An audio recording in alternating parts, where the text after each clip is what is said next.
Настойка от кашля можно использовать также при бронхите. Берете обычную полынь, вот самую обычную, знаете, что за травушка.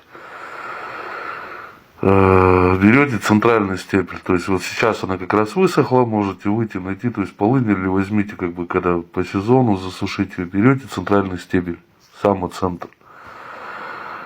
Где-то отступаете сантиметров, наверное, 20 от корня вверх, и вот этот стебель нарезаете 5-3 сантиметров. То есть размерчиками.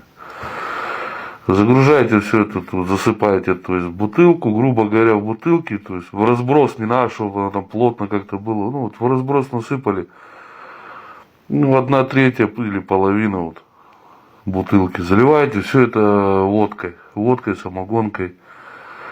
Настаивайте в темном месте минимум 2 недели. То есть может она стоять и год, и 2, и 3, это настойка, ничего не будет. При кашле, то есть вот у вас грипп, кашель, или там у вас бронхит, то есть когда вы кашляете, по столовой ложке выпиваете утром и вечером.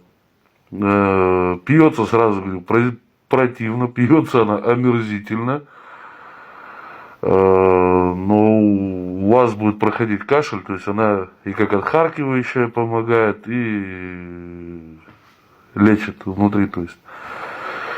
В полыни в самой очень-очень много витамин, всяких разных. Но полынь не надо вот эту покупать, которая в аптеках продается, то есть там ее несколько видов.